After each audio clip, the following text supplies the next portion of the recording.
নিঃস্ব অবস্থায় কি দোয়া করতে পারেন একজন মানুষ, এই দোয়াটা শিখে নেন, ইনশাআল্লাহ আপনার জীবনের সমস্ত সংকট কেটে যাবে ইনশাআল্লাহ। আমি নিজেও ওই দোয়াটা বেশি বেশি করার চেষ্টা করি। দোয়াটা হচ্ছে, মুসা আলাইহিস সালাম একটা গাছের নিচে হেলান দিয়ে বসলেন, বসে দেখলেন দুইজন মেয়ে দাঁড়িয়ে আছে দূরে, পানি নিতে পারছে না, লোকজন পানি নিয়ে যাচ্ছে, ওরা দাঁড়িয়ে আছে বেচারি। মুসা আলাইহিস সালাম গিয়ে বললেন, কি সমস্যা আপনাদের?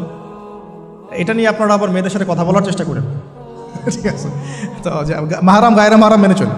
তারা বললেন যে আমাদের বাবা অনেক বৃদ্ধ মানুষ, আমরা পানি নিতে পারি না যতক্ষণ না আমাদের কম পানি নিয়ে চলে যায়। তো মুসা আলাইহিস সালাম তো একটু বললাম না, ফিজিক্যালি খুব স্ট্রং ছিলেন, থাকে না বডি বিল্ডার, সামনে গিয়ে কথা বলে সরো পানি দিতে দাও, তখন মানুষ একটু মূল্যায়ন করে না। তো মুসা আলাইহিস সালাম এভাবে পানি নিয়ে দিলেন এবং বাছুরদেরকে পানি পান করালেন, করিয়ে গাছের নিচে এসে বসে আছেন। বসে বসে তিনি দোয়া করছেন, এই যে দোয়াটা তিনি দোয়া করছেন, রব্বি, একটা নেক কাজ করলেন, নেক কাজ করলেন না, মানুষের উপকার করলেন, নেক কাজ করে এসে গাছের নিচে বসে দোয়া করছেন, আল্লাহ এখানে তো আমার খাবার পানি বাসস্থান কিছুই নাই, আমি কি করব? রব্বি ইন্নি লিমা আনজালতা ইলাইয়া মিন খায়রিন ফাকির, রব্বি ইন্নি লিমা আনজালতা ইলাইয়া মিন খায়রিন ফাকির। আবার বলেন, রব্বি ইন্নি লিমা আনজালতা ইলাইয়া মিন খায়রিন ফাকির। অর্থ হচ্ছে, হে আল্লাহ, তুমি তোমার পক্ষ থেকে আমার উপরে যে নিয়ামতগুলো দিবে, আমি এর জন্য ফকির হয়ে বসে আছি আল্লাহ। অর্থ বুঝে পড়বেন ভাই, নামাজ রোজা হজ জাকাত যাই করেন আল্লাহর ওয়াস্তে অর্থ বুঝে পড়বেন। অর্থ বুঝে পড়লে আপনার ইবাদতের স্বাদ পাবেন, তৃপ্তি পাবেন, আল্লাহর সাথে কানেকশন হবে, আল্লাহর নূর পাবেন, মাআরিফত পাবেন, সত্য স্বপ্নও দেখবেন তখন ইনশাআল্লাহ। তখন সত্য স্বপ্ন দেখবেন ইনশাআল্লাহ। আল্লাহ পাক তৌফিক দান করবেন। এবার আল্লাহ পাকের সাহায্য নেমে আসলো, ওই দুই মেয়ের মধ্যে একজন হেঁটে হেঁটে চলে আসে। এবার এই মেয়ের হাঁটা সম্পর্কেও কোরআন কথা বলেছে, সুবহানাল্লাহ। এই মেয়ে কিভাবে হেঁটে এসেছে এই হাঁটার বর্ণনাও কোরআন দিয়েছে। কোরআন বলেছে এই মেয়ে হেঁটে আসছে লাজুক পায়ে। কি পায়ে? এখন আপনি এই পুরো ওয়ার্ল্ডের মেয়েদের হাঁটা দেখেন, লজ্জা আছে? তাহলে মেয়েদের সাথে লজ্জা একটা গভীর সম্পর্ক আছে। এই মেয়ের প্রশংসা আল্লাহ পাক কোরআনে করলেন, লাজুক পায়ে লাজুক ভঙ্গিতে অবনত নয়নে সে হেঁটে আসলো। এখন আপনি কেলে যান, গো টু খেল, আপনাদের টুইন টাওয়ারে যান, দেখেন সবার হাঁটার চলা দেখেন। হায়া লজ্জার কোনো বালাই আছে এখানে? আমি গত লেকচারে বলেছিলাম যে আদম আলাইহিস সালাম এবং হাওয়া আলাইহিস সালাম, ইবলিস তাদের সাথে প্রথম যে আচরণ করেছে ওই ফল খাওয়ানোর পরে, সেটা কি? তাদের গা থেকে পোশাক খুলে পড়ে গেছে, মানে নগ্ন করে দিয়েছে আমাদের পিতামাতাকে। মহাবিশ্ব নগ্ন করে দিয়েছে কে? ইবলিস। তো এখন এই পৃথিবীতে আমরা যারা নগ্নতার চর্চা করছি তার কার এজেন্ট আমরা বুঝতে বাকি আছে? আমার কথা কি বুঝতে পারছেন কি না? এই কানেকশন মেলানোর চেষ্টা করেন, ডটসগুলো মেলানোর চেষ্টা করেন। সামনে যাই প্রিয় ভাই, এই মেয়ে এসে বলছে, আমার বাবা আপনাকে ডাকেন, আমার বাবা আপনাকে ডাকছেন। তিনি গেলেন, বাবা শুআয়ব আলাইহিস সালাম। তখন এক বোন ইনডাইরেক্টলি বাবাকে বোঝাচ্ছে যে বিয়ে শাদী দিলে ভালো হয়। এক বোন বলছে যে আপনি তো তাকে পুরস্কৃত করতে চাচ্ছেন, তাহলে এইরকম কবিউন আমিন একজন মানুষকে সবচেয়ে ভালোভাবে পুরস্কৃত করা যায় তার যথাযোগ্য প্রতিদান দেওয়ার মধ্য দিয়ে। তো মেয়ের ইশারা বাবা বুঝেছেন, তিনি নিজের এক মেয়ের সাথে মুসা আলাইহিস সালাম বিয়ে দিলেন, সুবহানাল্লাহ। তবে শর্ত দিলেন, দেন মোহর কি? মোহর তো নাই। মোহর কি এবার? মোহর হচ্ছে 8 বছর তোমাকে আমার ফার্মে কাজ করতে হবে। এটা আগেকার একটা স্টাইল ছিল, সুন্নাহ। এটা এখন নাই, যদিও আগে এরকম ছিল যে দেনমোহর দেওয়ার জন্য এই একটা পদ্ধতি ছিল। যেমন ইয়াকুব আলাইহিস সালামের ক্ষেত্রেও এরকম 7 বছরের কথা আসছে, তিনি 7 বছর তার শ্বশুরের ফার্মে কাজ করেছেন। এটা নতুন ছিল না ওই সময়, এটা কমন ছিল। এখন যেমন আমাদের দেশে কমন 10 লাখ টাকা মোহর হবে, 10,000 টাকা দিব, বাকিটা সব বাকি, তাই না? তো এরকম আর কি কমন কিছু বিষয় থাকে আর কি। আস্তাগফিরুল্লাহ, মাফ করো। বলবে বাসরাতে, বলবে আমাকে মাফ করে দাও। শুরুতেই নিজের গায়রথহীনতার পরিচয় দিল। আবার এদিকে শ্বশুরের কাছে মাশাল্লাহ মোটা অঙ্কের ডোনেশন নিতে চাচ্ছে, যৌতুক। বিয়ে আমাদের ওখানে মাশাল্লাহ মানে কেনা বেচা, মেয়ে বিক্রি করতেছে আর ছেলে কিনতেছে। এবার 8 বছর পূর্ণ করা হলো, তিনি আরও 2 বছর 10 বছর পূর্ণ করলেন। এই 10 বছরে মুসা আলাইহিস সালাম নববী পরিবেশ পেলেন, অভিভাবক পেলেন, স্ত্রী পেলেন, প্রেমময়ী সন্তান ইত্যাদি সব কিছু। এবার আল্লাহ রাব্বুল আলামিন তাকে মিশরের দিকে যাওয়ার যে সময় তো এখন হয়ে গেছে, 10 বছর হয়ে গেছে, মিশরে যেতে হবে। যাওয়ার পথে স্ত্রীর প্রসব বেদনা উঠেছে। তখন মুসা আলাইহিস সালাম আগুন খুঁজছেন। আগুন কি খুঁজছেন ভাই? আগুন খুঁজতে তুর পাহাড়ের ওখানে গিয়ে দেখছেন যে আগুন গাছে জ্বলছে। সবুজ পাতার উপরে আগুন, তিনি অবাক। এই সময় আওয়াজ আসলো, বিসমিল্লাহির রহমানির রহিম, ইন্নী আনা রব্বুক ফাখলা'না আলাইক ইন্নাকা বিল ওয়াদিল মুকদ্দাসি তুয়া। মূসা, ইন্নানি আনা আল্লাহ লা ইলাহা ইল্লা আনা ফা'বুদনি ওয়া আকিমিস সালাতা লিযিকরি। মানে এখানে অনেকগুলো কথা আছে, সূরা তাহার মধ্যে আছে। আওয়াজ চতুর্দিক থেকে ভেসে আসলো। মহান আল্লাহ রব্বুল আলামিন তার শান অনুযায়ী, তার ইজ্জত অনুযায়ী তিনি যেভাবে কথা বলেন সেভাবে মূসা আলাইহিস সালামের সাথে কথা বললেন। আল্লাহু আকবার। বললেন, ইয়া মূসা, হে মূসা, ইন্নানি আনা আল্লাহ, নিশ্চয়ই আমি আল্লাহ, লা ইলাহা ইল্লা আনা, আমি ছাড়া কোনো ইলাহ নাই, ফা'বুদনি, তুমি আমার ইবাদত করো, ওয়া আকিমিস সালাতা লিযিকরি, আমার ইবাদতের জন্য সালাত কায়েম করো, আমার জিকিরের জন্য সালাত কায়েম করো, আমার স্মরণের জন্য সালাত কায়েম করো। ফাখলা'না আলাইক, তোমার জুতা খুলে ফেলো, ইন্নাকা বিল ওয়াদিল মুকদ্দাসি তুয়া, তুমি তুয়া উপত্যকায় আছো, পবিত্র তুয়া উপত্যকায় আছো। আদব শেখানো হলো। এভাবে অনেক কথোপকথন হলো। নবী মূসা আলাইহিস সালাম ভয় পেয়ে গেলেন এবং আল্লাহ পাক আরো কথা বললেন, ওয়ামা তিলকা বিয়ামিনিকা ইয়া মূসা, তোমার ডান হাতে এটা কি? মূসা আলাইহিস সালাম বলছেন, ক্বালা হিয়া আসায়া তাওয়াক্কাউ আলাইহা ওয়া আহুশু বিহা আলা গনামি ওয়া লিয়া ফিহা মাআরিব উখরা, এটা তো আমার লাঠি, এটা দিয়ে আমি ডালপালা পারি, আমার ওই যে গবাদি পশু চড়াই। আল্লাহ পাক বলছেন যে ছুঁড়ে মারো, আলকিহা ইয়া মূসা, ছুঁড়ে মারো। ফালকাহা, তিনি ছুঁড়ে মারলেন, ফাইদা হিয়া হাইয়াতুন তাসা, এবং এটা ছোটাছুটি শুরু করলো, বড় একটা সাপ হয়ে গেল। সুবহানাল্লাহ। এগুলো কোনো গাল গল্প নয়, এগুলো আল্লাহ রাব্বুল আলামিনের মুআজিজা, মুআজিজাতুল কুবরা, এটা বড় মুআজিজা। তিনি পিছনের দিকে দৌড়ানো শুরু করলেন সাপ দেখে, খাইফা ইয়াতারাক্কাব, মানে ভয়ে দৌড়ানো শুরু করলেন। আল্লাহ পাক বলছেন, লা ইয়াখাফু লাদাইনাল মুরসালিন, আমার কাছে রসুলগণ ভয় পায় না, তুমি ভয় পেও না, তুমি ওটাকে ধরো পিছন থেকে, সেটা আবার লাঠি হয়ে যাবে। পিছন থেকে হাত দেওয়া হলো, লাঠি হয়ে গেল। সুবহানাল্লাহ। এবার বলছেন যে তুমি তোমার বগলের নিচে হাত ঢুকাও। মূসা আলাইহিস সালাম বগলে হাত ঢুকালেন, বের করলেন, হাত থেকে টর্চ লাইটের মতো আলো বের হওয়া শুরু। এটা দ্বিতীয় নিদর্শন। কেন দেয়া হলো নিদর্শন? এবার আল্লাহ পাক তার দায়িত্ব তাকে বলছেন, তোমাকে নিদর্শনগুলো কেন দিলাম, তোমাকে মনোনীত কেন করলাম, কেন তোমাকে মনোনীত করলাম মূসা, তোমার কাজটা কি? তোমার কাজ এখন এইটা, ইযহাব ইলা ফিরআউনা ইন্নাহু তাগা, তুমি ফিরআউনের কাছে যাও। ফিরআউন সীমা লঙ্ঘন করেছে, মনে আছে ফিরআউনের কথা? সীমা লঙ্ঘন করেছে। তখন মূসা আলাইহিস সালাম তার অপারগতা প্রকাশ করছেন এভাবে, তিনি বলছেন, আল্লাহ, আমার তো জিহ্বা জড়তা আছে, আর আমি তো ওখানে এক ব্যক্তি, আমার খুনের অভিযোগ আমার কাঁধে, আমি এখন কিভাবে কি করব আল্লাহ? তখন আল্লাহ রাব্বুল আলামিন বলছেন, এই দোয়াটা করো। কোন দোয়া? মূসা আলাইহিস সালাম করলেন, রব্বি ইশরাহ লি সাদরি, হে আল্লাহ, আমার বক্ষ প্রশস্ত করো, ওয়াসসির লি আমরি, আমার কাজকে সহজ করে দাও, ওয়াহলিল উকদাতাম মিন লিসানি, আমার জিহ্বার সমস্ত জড়তা দূর করে দাও, ইয়াফকাহু কাওলি, যাতে মানুষ আমার কথা বুঝতে পারে।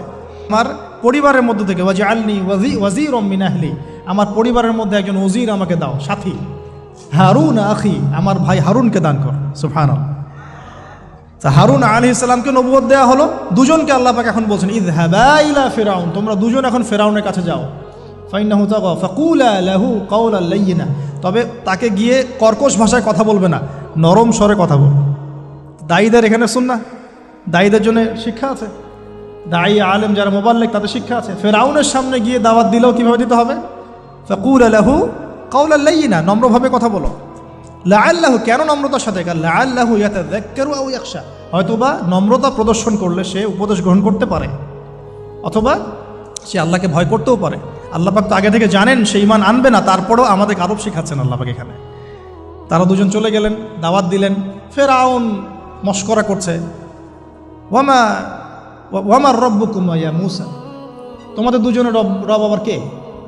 হ্যাঁ, মূসা আলাইহিস সালাম বুঝাচ্ছেন, রব্বি আল্লাযী, আমার রব সেই রব যিনি জীবিতকে মৃত করেন, মৃতকে জীবিত করেন, ইত্যাদি। মানে যার হুকুম ছাড়া একটা গাছের পাতাও নড়ে না, যিনি মাটি থেকে সব উৎপন্ন করেন, বৃষ্টি বর্ষণ করেন, সব বুঝালেন। ফিরআউনের বক্তব্য তখন এটাই ছিল, তোমাদের কাছে কি কোনো নিদর্শন আছে, কোনো আয়াত নিদর্শন আছে? হ্যাঁ, নিদর্শন আছে। কি? লাঠি ছুঁড়ে মারলেন, সাপ হয়ে গেল। এখন ফিরআউন বলছে, এটা তো জাদু, এটা কি? আমার জাদুকররা ওটা পারে, জাদুকরটাকে ডেকে না হলো, জাদুকররাও লাঠি ছুঁড়ে মারলো, সাপ হয়ে যাচ্ছে। কিন্তু এই বড় সাপ ওদের সব সাপকে খেয়ে ফেললো। তখন ফেরাউন কিন্তু ভয় পেয়ে গিয়েছিল। এরপরেও এই হাত বের করে আলোর এই নিদর্শন দেখানো হলো, তাওহীদের দাওয়াত দেওয়া হলো, ফেরাউনকে ভয় করতে বলা হলো, ফেরাউনকে সতর্ক করা হলো যে আমার রব, আপনার রব, সবার রব হচ্ছেন আল্লাহ। সব কিছু বোঝানো হলো, কিন্তু ফেরাউন এই কোনো কথাই গ্রহণ করলো না। এরপরে সে বনু ইসরাইলকে ডিভাইড অ্যান্ড রুল করলো। ডিভাইড অ্যান্ড রুল মানে ওদেরকে ভাগ করতো এবং রুল করতো, ঠিক যেটা এখনকার গ্লোবাল অ্যাফেয়ার্সে করা হচ্ছে। ডিভাইড অ্যান্ড রুল, আমাদেরকে তারা ভাগ করে দিয়েছে। আমাদের পুরো কমিউনিটি, গ্লোবাল মুসলিম কমিউনিটিকে তারা ভাগ করে দিয়েছে এবং রুল, শাসন করছে। এবং কারো গায়ে আঘাত লাগলে আরেকজন গিয়ে সেই ব্যথা নিরসন করতে চায় না, বরং অপেক্ষা করে আমার গায়ে তো আর আসে নাই, তার গায়ে আসছে। ঠিক আছে, ব্যাপারটা এটা শুধু গ্লোবাল অ্যাফেয়ার্স না, এটা সবখানে, একটা রাষ্ট্রের ভিতরেও ঢুকে গেছে। ওই ভাইকে বলছে বলুক, আমাকে তো আর কিছু বলে নাই, ওকে গায়েব করে ফেলুক, আমাকে তো আর কিছু করে নাই, ও ভিতরে গেছে, আমাকে তো কিছু বলে নাই। এই আচরণের কারণে আস্তে আস্তে আস্তে আস্তে মুসলিমদের শক্তি সব সংকুচিত হয়ে আসে। এটা নতুন কোনো বিষয় না, ফেরাউনের সুন্নত এটা, ডিভাইড অ্যান্ড রুল, যেটা ব্রিটিশরা করে গেছে সারা ওয়ার্ল্ডে। সুবহানাল্লাহ, দেখুন সব কিছু ওরা কোরআন থেকেই নিচ্ছে মনে হচ্ছে আমার কাছে। এখন একটা দুইটা না, 9টা পরীক্ষা ফেরাউনকে করা হলো। মুসা আলাইহিস সালাম যখন বলেন, দোয়া করেন, তখন গজব উঠে যায়। ফেরাউন তখন এসে বলে যে ঠিক আছে, তুমি দোয়া করো, তাহলে আমরা বনু ইসরাইলকে ছেড়ে দিব। যখনই মুসা আলাইহিস সালাম দোয়া করে, গজব উঠে যায়, সে আর বনু ইসরাইলকে ছাড়ে না। এখন এভাবে 9টার বর্ণনা আসছে। একবার আসছে পঙ্গপালের শাস্তি, একবার আসছে ব্যাঙের শাস্তি, একবার আসছে মহামারীর শাস্তি, একবার আসছে উকুনের শাস্তি, একবার রক্তের নদী। এরকম 9টা আযাব আল্লাহ পাক দিয়েছেন কাদেরকে? এই ফেরাউনের সম্বন্ধে। সর্বশেষ, আমি লম্বা করলাম না, সর্বশেষ যেটা হয়েছে, কারণ আমি কনক্লুশনে কিছু পয়েন্ট বলবো। সবশেষে যেটা হলো 20 বছর, কত বছর? প্রায় 20 বছর জুলুম করলো ফেরাউন দাওয়াত পাওয়ার পরে। প্রায় 20 বছর। দাওয়াত পাওয়ার আগের কথা তো বাদ, ইসলামের দাওয়াত পাওয়ার প্রায় 20টা বছর সে বনু ইসরাইলকে এভাবেই টর্চার করতে থাকলো। 9টা নিদর্শন আসলো, কোনোটাই সে গ্রহণ করলো না। এবং সর্বশেষ তার কল ছিল যে আমি ছাড়া তোমাদের কোনো রব আছে এটা আমি জানি না, নাউজুবিল্লাহ। এবং সূরা নাবার মধ্যে আল্লাহ বলেছেন যে ফেরাউন বলেছিল আনা রব্বুকুমুল আ'লা, আমি তোমাদের মহান রব, নাউজুবিল্লাহ। এই ছিল ফেরাউনের শেষ স্টেটমেন্ট। এবার মুসা আলাইহিস সালাম বনু ইসরাইলকে নিয়ে চলে যাচ্ছেন মিশর থেকে। ফেরাউন দলবলে ধাওয়া করছে, সামনে সাগর আর পিছনে ফেরাউনের বাহিনী। মুসা আলাইহিস সালাম এখানে বনু ইসরাইলকে নিয়ে একটা রিম রক বলি আমরা, যেটা পাহাড়ে উঠতে সামনেও যেতে না পারে, পিছনেও যেতে না পারে, এরকম একটা অবস্থা। এই সময় মুসা আলাইহিস সালামের গোত্রের কিছু মানুষ বলেছিল যে ইয়া মুসা ইন্না লামুদরাকুন, হে মুসা আমরা তো ধরা পড়ে গেলাম, আমরা মনে হয় আজকে ধরা পড়ে গেলাম। এই অবস্থাতে মুসা আলাইহিস সালাম বলেছিলেন, একটু বোঝার চেষ্টা করেন, পিছনে ফেরাউনের বিশাল বাহিনী, সামনে সমুদ্র, যাওয়ার কোনো জায়গা নাই, একদম কোনো জায়গা নেই, খালি চোখে কোনো জায়গা দেখা যাচ্ছে না। ওই সময় খালি চোখে, বাহ্যিক চোখ দিয়ে কোনো উপায় দেখা যাচ্ছে না। বাহ্যিক চোখে ওই সময় কোনো উপায় দেখা যাচ্ছে না নিষ্কৃতির, নাজাতের। ঠিক এখন সারা ওয়ার্ল্ডে বাহ্যিক চোখে মুসলিমদের নাজাতের কোনো পথ দেখা যাচ্ছে না। বাহ্যিক চোখ দিয়ে কি করবে মুসলিমরা? খালি পড়াশোনা করবে, না কমিউনিটি করবে, না জিহাদ করবে, নাকি তাগুতের এগেনস্টে লড়বে? কি করবে মুসলিমরা? নাকি সারাদিন বসে বসে মসজিদে তাসবিহ টিপবে আর নামাজি পড়বে? কি করবে মুসলিমরা? বাহ্যিক চোখ দিয়ে এখানেও কোনো ফয়সালা দেখা যাচ্ছে না। তখন আল্লাহ রাব্বুল আলামিন মুসা আলাইহিস সালামকে একটা পরীক্ষাও নিলেন। একজন বলছে ইন্না লামুদরাকুন, আমরা ধরা পড়ে গিয়েছে। মুসা আলাইহিস সালাম তখন বলছেন দৃঢ় চিত্তে, কাল্লা কাল্লা, কখনো না, ইন্না রব্বি মাইয়া সায়াহদিন, নিশ্চয়ই আমার রব আমার সাথে আছেন, তিনি আমাকে পথ দেখাবেন। সুবহানাল্লাহ। তাহলে আজকেও মুসলিমদের সারা ওয়ার্ল্ড ওয়াইড এই চেতনাই থাকা উচিত যে কাল্লা, কখনো না। আল্লাহ ইন্না রব্বুনা মা'ানা, নিশ্চয়ই আমাদের রব আমাদের সাথে আছেন, তিনি আমাদেরকে পথ দেখাবেন ইনশাআল্লাহ। এই পথই আমরা চাই, ইহদিনাস সিরাতাল মুস্তাকিম, তাই না? সিরাতাল লাযিনা আন'আমতা আলাইহিম গায়রিল মাগদুবি আলাইহিম ওয়ালাদ-দাল্লিন। এই বাস, যখন আপনি পুরো দমে আল্লাহর উপর তাওয়াক্কুল করে ফেলবেন, তখনই তো আল্লাহ রাব্বুল আলামিনের নুসরা নেমে আসবে। বদরের মাঠে নবী সাল্লাল্লাহু আলাইহি ওয়াসাল্লাম হাত তুলে দোয়া করছে, আল্লাহ এই 313 জন মুসলিম যদি আজকে শেষ হয়ে যায়, ইসলামের নাম নেওয়ার কেউ থাকবে না। দোয়া করতে করতে চাদরটা পর্যন্ত পড়ে গেল। আবু বকর সিদ্দিক দৌড়ে এসে চাদর উঠাই দিলেন, দিয়ে কান্না জড়িত কণ্ঠে বলছেন, হাসবুক ইয়া রাসূলুল্লাহ, যথেষ্ট হয়েছে আল্লাহ রাসূল, যথেষ্ট হয়েছে, আর দোয়া করার দরকার নেই, ইনশাআল্লাহ আল্লাহ সাহায্য নেমে আসবে। আল্লাহ পাকের সাহায্য নেমে আসলো, হাজার হাজার ফেরেশতা আল্লাহ নামিয়ে দিলেন বদরের মাঠে। আপনি দেখুন যে সুবহানাল্লাহ, নবী সাল্লাল্লাহু আলাইহি ওয়াসাল্লাম হিজরত করছেন আবু বকর সিদ্দিককে সাথে নিয়ে, মনে আছে গারে সাওরের ঘটনা, সবাই ঘিরে ফেলেছে, এমনকি নিচ থেকে উপর ওদের পা দেখা যাচ্ছে। আবু বকর সিদ্দিক বলছেন যে ইন্না মুদরাকুন, আমরা ধরা পড়ে গেলাম ইয়া রাসূলুল্লাহ। একই কথা কিন্তু নবী সাল্লাল্লাহু আলাইহি ওয়াসাল্লাম সেই একই কথাই বলছিলেন, লা তাহজান, তুমি দুশ্চিন্তা করো না, ইন্নাল্লাহা মা'ানা, আল্লাহ আমাদের সাথে আছেন, ইনশাআল্লাহ আল্লাহ আমাদের সাথে আছেন। তবে কাদের সাথে আল্লাহ থাকবেন? যারা নামাজ পড়ে না, যারা নামাজ পড়ে না, যারা তাওহীদ শিখে না, সুন্নতের উপর আমল করে না, যারা রিবা খোর, যারা মাদক দ্রব্য সেবন করে, জিনা করে, দেখে, যে বেপরদায় চলে, এদের সাথে আল্লাহ থাকবেন। আমরা যদি আমাদের অবস্থান উন্নত করতে না পারি, আমাদের দ্বারা উম্মার বিজয় হবে না, ফুল স্টপ। আমরা যদি আমাদের অবস্থান উন্নত করতে না পারি, মানে এই যুগের আবু বকর, ওমর, ওসমান, আলী হতে না পারি, আমাদের দ্বারা বিজয় হবে না। আপনি যত টাকা ঢালেন না কেন, যত বড় সংগঠন করেন না কেন, যত পলিটিক্যাল অ্যাফেয়ার্স ডিল করেন না কেন, যতক্ষণ এ যুগের আবু বকর, ওমর, ওসমান, আলী আমরা হতে না পারছি, আমাদের হাতে বিজয় আসবে না। প্রথম কাজটা এখানে ভাই, প্রিয় ভাইয়েরা, রাগ করছেন নাকি কথায়? আমাদের প্রথম কাজটা এখানে, ফ্যান্টাসির কোনো মূল্য নেই এখন। Eyewash, showdown, show off, fantasy, online, Facebook, কিচ্ছু নাই। বিশ্বাস করে গেলে কিচ্ছু হবে না এগুলো দিয়ে। কনস্ট্রাকটিভ কাজ না থাকলে, ইমান, আমল, তাওহীদ, সুন্নাহ, সেরকম জজবা, সেরকম ইউনিটি, আল্লাহর পথে মাল খরচের প্রেরণা, মুসলিমদেরকে সহযোগিতা করার বড় মানসিকতা, একটা ব্রড মাইন্ডেড চিন্তা ভাবনা, এগুলো না থাকলে কখনো সম্ভব হবে। এখানে সাহায্য নেমে আসছিল না? ওই গারে শহরে কি তারা ধরা পড়েছিলেন? লা তাহজান ইন্নাল্লাহা মা'ানা, ভয় পেও না, আল্লাহ আমাদের সাথে আছেন। আল্লাহ কি সাথে ছিলেন না? ঠিক একই কথা মুসা আলাইহিস সালাম বলছেন, কেল্লা, কখনো না, ইন্না রাব্বি মা'ইয়া সাইয়াহদিন, আমার রব আমার সাথে আছেন, আমার রব আমার সাথে আছেন, তিনি আমাকে পথ দেখাবেন ইনশাআল্লাহ। বলার সাথে সাথে মনে আছে ওই যে নমরুদ যখন ইব্রাহিমকে ফেলে দিচ্ছে আগুনে, জিবরিল আমিন এসে বলছেন, হাজাতুকা ইনদি, আপনার কোনো প্রয়োজন আছে আমার কাছে? ইব্রাহিম আলাইহিস সালাম আগুনে পড়তে পড়তে বলছেন, হাসবি আল্লাহ ওয়া নি'মাল ওয়াকিল, আল্লাহ আমার জন্য যথেষ্ট, তিনিই আমার উত্তম অভিভাবক, দরকার নেই। বলার সাথে সাথেই ইয়া নার কুনি বারদান ওয়া সালামান আলা ইব্রাহিম, এই আগুন ঠান্ডা হয়ে যাবে। বল, আমার বান্দা আমাকে ডেকেছে, তার কোনো পথ নাই চোখের সামনে খোলা, এখন আমার বান্দা আমাকে ডেকেছে, আমার উপর ফরজিয়াত আমার বান্দাকে এখন সাহায্য করা, এটা আমার হক, আমার বান্দাকে সাহায্য করা। ওয়া কানা হাক্কান আলাইনা নুনজিল মুমিনিন, আমার হক হচ্ছে, আল্লাহ বলছেন আমার হক মুমিন বান্দাদেরকে নাজাত দেওয়াটা আমার হক। সুবহানাল্লাহ। তাহলে ওই যে সাহায্য এসেছে ওই নমরুদের ওখানে আগুন পরীক্ষায়, একই সাহায্য আসছে গারে শহরে, বদরের মাঠে, উহুদে, খায়বারে, খন্দকে, এই সাহায্য নেমে আসতো মুসা আলাইহিস সালামের কাছে। কি সাহায্য? লাঠি ছুঁড়ে মারো, 12টা, একটা দুইটা 12টা রাস্তা হয়েছে, সাগর ভাগ হয়েছে। এটা কি আসলেই পসিবল? এখনকার সায়েন্সকে এটাকে পেনিট্রেট করতে পারবে?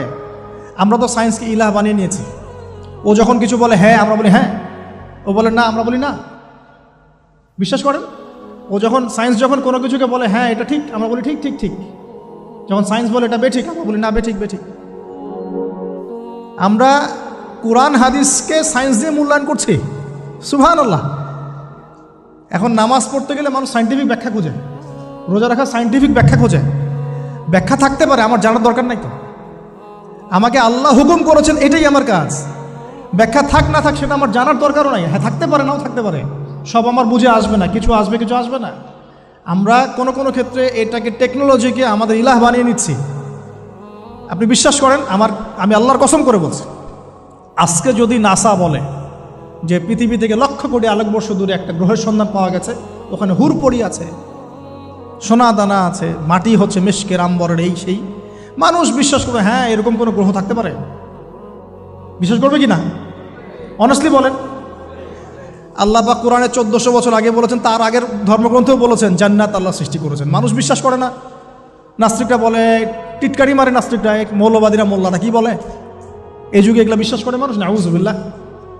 নাসা যদি বলে বহু দূরে একটা গ্রহ আছে বিশাল বড়, ওখানে একটা পাথর ফেললে নিচে যেতে 70,000 বছর সময় লাগবে, মানুষ বলবে হ্যাঁ এমন কোনো গ্রহ থাকতে পারে, নাম দিয়ে দিবে একটা XYZ dot dot dot dot দিল একটা কিছু, এরকম নাম হয় না? KLR কিছু নাম দিয়ে দিল। তো আল্লাহ পাক জাহান্নামের কথা বলছেন, মানুষ বিশ্বাস করে না। তো প্রিয় ভাইরা, এই জায়গায় সায়েন্স ব্যাখ্যা করতে পারবে না। 12টা রাস্তা হয়ে গেছে, 12টা গোত্র পার হয়ে গেল, ফেরাউন দলবল নিয়ে পার হতে চাচ্ছে, আল্লাহ রাব্বুল আলামিন ওই জায়গায় ডুবিয়ে দিলেন। সুবহানাল্লাহ। ডোবার সময় ফেরাউন ঈমান এনেছিল, এটা অনেকে আমরা জানি না, কিন্তু ডোবার সময় ফেরাউন বলছে আমানতু বিরব্বি হারুন ওয়া মূসা। এই জায়গা থেকে আমি কনক্লুশন দিকে যাব, একটু মনোযোগ দিন। ফেরাউন বলছে আমানতু বিরব্বি হারুন ওয়া মূসা, কখন বলছে? ডোবার সময়। ওই সময় ফেরেশতারা তার মুখে কাদা নিক্ষেপ করছিলেন, এটা হাদিসে আসছে। কারণ কাফের, ফাসেক, জালেম, এরকম মুনাফিক মৌতের সময় ফেরেশতারা মুখের উপরে প্রচণ্ড জোরে আঘাত করতে থাকে। আল্লাহ আমাদেরকে হেফাজত করুন। পিঠের পিছনে, চেহারায়, কপালে। সূরা মুহাম্মদ পড়ে দেখুন, ইয়াদরিবুনা উজুহাহুম ওয়া আদবারহুম। ফেরাউনকে এই কাজ করা হচ্ছিল, কিন্তু তখনও জিবরিল আমিন তখনও তিনি একটু কনসিয়াস, যদি এখন আল্লাহ তার তওবা কবুল করে ফেলে। সুবহানাল্লাহ। তাহলে আমরা কেন তওবা করতে দেরি করছি? আজকে থেকে জীবনটাকে ঢেলে সাজাবো ইনশাআল্লাহ। আল্লাহ তৌফিক দান করুন। নিজের জীবন, নিজের ছেলে মেয়েদের জীবন, নিজের পরিবারের জীবন, আমাদের সমাজের জীবন, এবং বড় স্বপ্ন দেখব, আল্লাহর জমিনে দিন কায়েম করব, তারপর মরবো ইনশাআল্লাহ। আল্লাহ কবুল করুন, আমিন। এবার আসুন ভাই, আল্লাহ পাক তওবা কবুল করলেন না। আল্লাহ পাক বললেন আল আন, এখন, আল আন, এখন, আল আন, এখন, লাকাদ আসাইতা মিন ক্বাবল, এর পূর্বে তুমি তো সারা জীবন আমার অবাধ্যতা করে গিয়েছো। আজকে কি করব শোনো, আল ইয়াউমা নুনাজ্জিকা বিবাদানিক, আজকে তো আমি তোমাকে ক্ষমা করছি না, বরং আজকের থেকে আমি তোমার এই যে বডি, তোমার দেহ বাদান, এটাকে প্রিজার্ভ করব, সংরক্ষণ করব। কেন সংরক্ষণ করব? এই বডিটা কোথায় আছে ভাই এখন? ফ্রান্সে না মিশরে? আচ্ছা, এখন মিশরে না? আচ্ছা, আমি মাঝখানে শুনেছিলাম এটা রিসার্চের জন্য মনে হয় ফ্রান্সে নেওয়া হচ্ছে, মেবি। আমি ভাবছিলাম, পারিবারিক মিটিংয়ে বলছিলাম যে এই সভ্যতাটা একদিন ধ্বংস হয়ে যাবে, দেখে নিন। এই সিভিলাইজেশনটা একদিন ধ্বংস হয়ে যাবে, দেখে নিন। যারা ফেরাউনকে মানে রাষ্ট্রীয় মর্যাদা দেওয়ার চেষ্টা করতেছে, আস্তাগফিরুল্লাহ, আল্লাহ মাফ করুন। কেন তোমার দেহটাকে আমি সংরক্ষণ করলাম? আল ইয়াউমা নুনাজ্জিকা বিবাদানিকা, তোমার দেহটাকে আজকে আমি প্রিজার্ভ করে রাখবো। কেন? লিতাকুনা লিমান খালফাকা আয়া, তোমার এই যে ডেথ, এর পরে যত ফেরাউন পৃথিবীতে আসবে, তোমার মতো যত মানুষ পৃথিবীতে আসবে, তাদের সবার জন্য তুমি হবে নিদর্শন, আইডল। তাহলে ফেরাউনের বডিটাকে প্রিজার্ভ করা হয়েছে কেন ভাই? যাতে ফেরাউনি চরিত্র যাদের মধ্যে আছে তাদেরকে আল্লাহ পাক এর মধ্য দিয়ে শিক্ষা দিতে পারে, জাস্ট এতটুকু। এছাড়া কোনো কারণ আছে? এটা কি আমাদের দেখার কোনো বিষয়? বরকত আছে কোনো? সুবহানাল্লাহ। এখন আপনাকে আমি একটু কনক্লুশনের দিকে নিয়ে আসি। মানুষ জানতো না এই বডিটা কোথায় আছে। সাহাবীদের যুগে কি বডি বের হয়েছিল? মুরাদ ভাই, সাহাবীদের যুগে কি বডিটা বের হয়েছিল?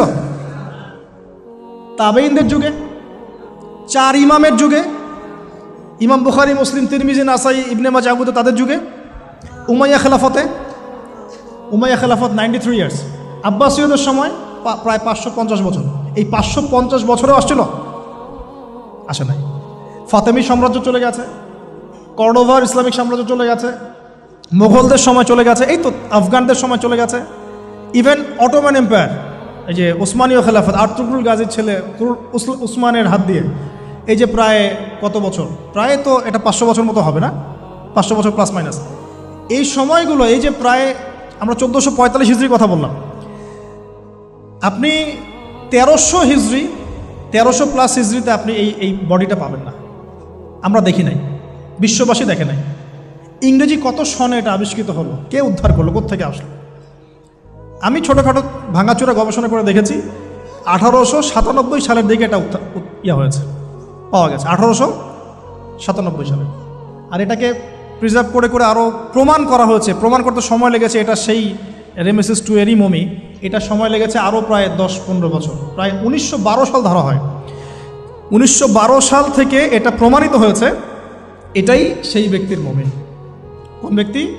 ফেরাউন, যে এই পৃথিবীর সবচেয়ে বড় কাফের, সবচেয়ে বড় জালেম, সবচেয়ে বড় ফাসেক, সবচেয়ে বড় মুনাফিক, সবচেয়ে বড় আল্লাহদ্রোহী। আর আল্লাহ পাক তাকে কেন রেখেছেন? লিতাকুনা লিমান খালফাকা আয়া, যাতে তুমি তোমার পরবর্তীদের জন্য নিদর্শন হতে পারো। That's all. তাহলে আমরা পেলাম কবে? 1897 অথবা ± 1912। এখন আপনাকে আমি বলি 1912-এর পর থেকে সারা ওয়ার্ল্ডে কী হয়েছে দেখুন। 1912, 1917-এর পর থেকে সারা ওয়ার্ল্ডে কি হয়েছে আপনি খেয়াল করবেন। অটোম্যানদের খেলাফা গন কেস, ফার্স্ট ওয়ার্ল্ড ওয়ারে অটোম্যান খেলাফা গন, চলে আসলো নতুন একটা রেভলিউশন, ইউরোপিয়ান রেভলিউশন। আমি বলি যে the first group of গগ and ম্যাগগ, specially আমি স্পেসিফিকলি বলি না, বলি যে এদের মধ্যে ইয়াজুজ আর মাজুজের খাসলত আছে। আমি বলছি না এরাই ইয়াজুজ মাজুজ, এই কথাটা আমি বলছি না। আমি বলছি এদের মধ্যে মাস্ট বি অবভিয়াসলি 100% ইয়াজুজ মাজুজের খাসলত আছে, চরিত্র আছে। এবং এই হাদিসটা আমার মধ্যে আমার ইয়াকিন হয়ে গেছে আপনাদের কেএলএ এসে, যখন আমি ওই টুইন টাওয়ার নিচে বসে কফি খাচ্ছিলাম, আমার ইয়াকিন হয়ে গেছে যে এদের মধ্যে ইয়াজুজ মাজুজের খাসলত আছেই আছে। পরে আমি হাদিসটা আপনাদেরকে শোনাবো ইনশাআল্লাহ, শেষে পরে শোনাবো। এবার শোনেন, এই 1917 থেকে আপনি দেখবেন খেলাফা গন, নতুন revolution come from European civilization. আচ্ছা, তারপরে এই 1970 থেকে দেখবেন আপনি প্যালেস্টাইন গন, জেরুজালেম গন। আর মুসা, ফেরাউন, এর সাথে বনু ইসরায়েলের সম্পর্ক আছে কিনা? আর বনু ইসরায়েলের সাথে আমাদের সম্পর্ক আছে কিনা? নবী সাল্লাল্লাহু আলাইহি ওয়াসাল্লাম ইন্তেকালের কয়েকদিন আগ পর্যন্ত তিনি বলেছিলেন যে ইহুদিদেরকে আমার জাজিরাতুল আরব থেকে বের করে দিবে, বলেছিলেন কিনা? বনু কুরাইজা, বনু কাইনুকা, বনু নাজির, যাদের কথা বললাম, সবার সাথে যুদ্ধ হয়েছে কিনা? খায়বারের যুদ্ধ, আলী রাদিয়াল্লাহু আনহুর ফাতহ হয়েছে কিনা? তাদের সাথে আমাদের কি মিউচুয়াল সম্পর্ক ছিল না কনফ্লিক্ট ছিল? এবং সবচেয়ে বেশি শত্রুতা কারা পোষণ করেছিল আমাদের প্রতি? খ্রিস্টানরা, আমাদের হিন্দু ভাইরা, মুশরিকরা, মুনাফিকরা। মিলাতে পারবেন আপনি? তার মানে, এবং শেষ জামানায় তারাই আমাদের জায়গা দখল করে আছে এবং তারাই আমাদের ভাইদের উপর নির্যাতন করছে এবং তারা দাবি করছে আমরাই সেই বনু ইসরাইল। নাউজুবিল্লাহ। 1917 পরে এগুলো রিমার্চ করেছে, অটোম্যান এম্পায়ার ডিফিটের পরে হাত থেকে চলে গেছে। এবং জেরুজালেম, এই পবিত্র জায়গা যেখান থেকে শেষ জামানায় 40 বছর ঈসা আলাইহিস সালাম খেলাফা এস্টাবলিশ করবেন, সেই জায়গা আমাদের হাত থেকে চলে গেছে। এর আগ পর্যন্ত কি এভাবে কখনো চলে গিয়েছিল? কখনো না। উমর রাদিয়াল্লাহু আনহুর সময় বিজয় হয়েছে, সালাউদ্দিন আইয়ুবের সময় হয়েছে, আরও অনেক সময়, জাহের বারবারাসের সময় হয়েছে, অনেক সময় হয়েছে। কিন্তু এভাবে কখনো পুরোপুরিভাবে হাত থেকে আমরা চলে যায় নাই। শুধু কি চলেই গিয়েছে, বরং 1917 পর থেকে তারা সারা ওয়ার্ল্ডের সমস্ত ওই জায়গায় একত্রিত করে ফেলেছে। এই ঘটনা কি ইতিহাসে কখনো হয়েছিল কিনা আপনি একটু হিস্ট্রি ঘেটে দেখেন। 1917 পরে, 1920 আগে কখনো এভাবে পুরো ওয়ার্ল্ডের জিউসরা কি একটা জায়গায় ঘাঁটি গাড়তে পেরেছিল কি না? শুধু কি ঘাঁটি গেড়েছে, না তারা সেখানে একটা স্টেটও কায়েম করেছে? শুধু কি স্টেট কায়েম করেছে, নাকি তারা সেখানে শক্তিশালী হয়েছে? বলেন, তারা শক্তিশালী হয়েছে কিনা? এবং সারা ওয়ার্ল্ডের বড় বড় ডিপার্টমেন্টগুলো, politics, economics, banking system, finance, আপনার মিলিটারি অ্যাফেয়ার্স, পারমাণবিক নিউক্লিয়ার ওয়েপন্স এবং টেকনোলজি, এগুলো কাদের হাতে? বলেন, ওদের হাতে কিনা? এই যে আল্লাহ সুবহানাহু ওয়া তাআলার এভাবেই হয়তো পরিকল্পনা। ওই যে বললাম 1920 আর 1897, এই সময়ের মধ্যেই সারা ওয়ার্ল্ডে একটা রেভলিউশনও ফর্ম করেছিল। এর নাম কি? Zionist movement. এই জায়নিজমটা উত্থান হয়েছে এই 1897 সময় থেকেই, যখন ফেরাউনের মমি পাওয়া গেছে তখন থেকে। আর ফেরাউনকে কাদের জন্য নিদর্শন বলা হচ্ছে? জালেমদের জন্যে। আর এরা সারা বিশ্বে জুলুম করছে। অতএব ফেরাউনের এই বডিটা এই পুরো সম্প্রদায়দের জন্য একটা বড় নিদর্শন হয়ে আছে এখন পর্যন্ত।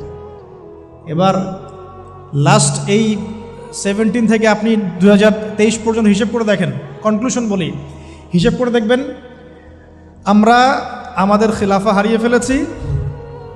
মুসলিম উম্মাকে বিটস অ্যান্ড পিসেস অনেকগুলো কান্ট্রিতে ভাগ করে দেওয়া হয়েছে।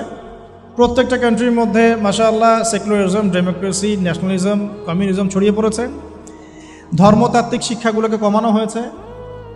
আপনার ইকোনমিক সেকশনে রিবাকে প্রমোট করা হয়েছে। পলিটিক্যাল অ্যাফেয়ার্সে আল্লাহ পাকের বিধানকে উঠিয়ে দিয়ে তাগুতি বিধান চালু করা হয়েছে, খোলামেলা বলছি।